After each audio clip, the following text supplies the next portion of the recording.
Have you ever wondered, is the internet a safe place?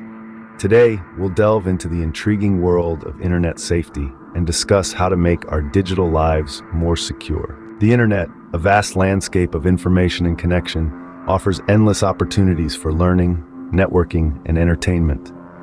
However, it also presents a myriad of potential risks.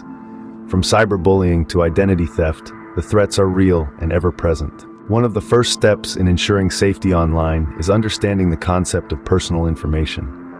Personal information includes your name, address, phone number, and financial details. It's crucial to safeguard this information, as it's the key that cybercriminals seek to unlock harmful activities. Now you might be wondering, how can I protect my personal information?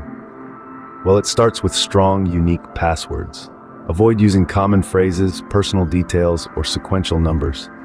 Instead, opt for a mix of upper and lowercase letters, numbers, and symbols. And remember, it's important to have different passwords for different sites. This way, if one account gets compromised, the others remain safe. Another significant aspect of internet safety revolves around social media. It's easy to share moments of our lives, but it's equally essential to manage who can see these moments.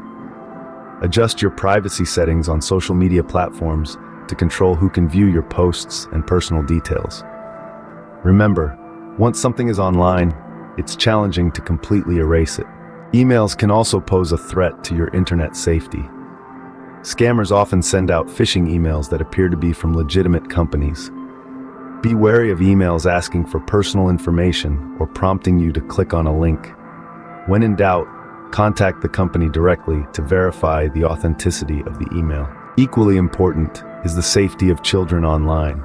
Educate them about the potential risks and ensure they understand the importance of not sharing personal information. Encourage open communication about their online activities and set boundaries for their internet usage. Finally, consider using a virtual private network, or VPN, for an extra layer of protection. A VPN masks your IP address, making it difficult for cybercriminals to track your online activities. Now, having shared these tips, it's crucial to remember that internet safety isn't a one-time task. It's a continuous process that requires vigilance and adaptability as technology and potential threats evolve. So, as we navigate this vast digital landscape, let's make a commitment to practice safe internet habits. It's about protecting ourselves, our families, and our communities from potential harm. It's about creating a safer internet for everyone. Remember, safety doesn't happen by accident. It's a product of vigilant action and informed decisions. So take a stand today for a safer internet. Your actions matter. Your choices make a difference. Together, we can make the internet a safer place.